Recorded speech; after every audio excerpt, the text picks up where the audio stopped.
તો વાત કરીએ જૂનાગઢની જૂનાગઢ ભાજપમાં ભડકાના એંધાણ જોવા મળી રહ્યા છે ત્યારે જૂનાગઢ ભાજપમાં ભડકાના એંધાણ છે ને જે મહત્વના સમાચાર સામે આવ્યા છે જૂનાગઢ ભાજપમાં ભડકાના એંધાણ જોવા મળી રહ્યા છે કારણ કે જે પ્રકારે સમાચારો સામે આવ્યા પૂર્વ મંત્રી જવાહર ચાવડાના ખાસ ટેકેદારો આપમાં જોડાયા છે જેના કારણે હવે અહીંયા ભડકો થશે તો પૂર્વ મંત્રી જવાહર ચાવડાના ખાસ ટેકેદારો આપમાં જોડાયા અને જૂનાગઢ જિલ્લા પંચાયતના પ્રભારી અને જિલ્લા યુવા ભાજપ આગેવાન અંકિત કોદાવલા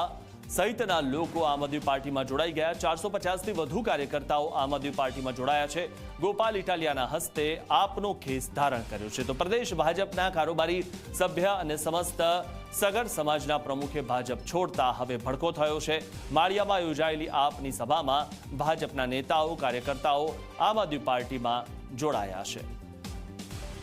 આ વિશે વધુ માહિતી મેળવી અમારા સંવાદદાતા અશોક પાસેથી અશોક જે રીતે આમ આદમી પાર્ટી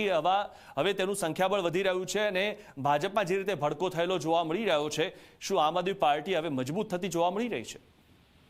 જી મિથુન ચોક્કસથી જણાવી દો તો પૂર્વ મંત્રી શ્રી જવાહરભાઈ ચાવડાના ખાસ ટેકેદાર જેવા જિલ્લા પંચાયતના પ્રભારી શ્રી રમેશભાઈ કોદાવાલા અને જિલ્લા યુવા ભાજપના આગેવાન અંકિત કોદાવાલાએ 400થી વધુ કાર્યકર્તાઓએ ધારાસભ્યના ગોપાલ ઇટાલિયા હસ્તે ખેસ ધારણ કર્યો હતો પ્રદેશ ભાજપના કારોબારી સભ્ય અને સમસ્ત સગર સમાજના પ્રમુખે ભાજપ છોડ્યો અને પ્રદેશ ભાજપમાં ભડકો જોવા મળ્યો છે તો વાત કરીએ તો આમ આદમી પાર્ટીમાં એક પછી એક લોકો છે તે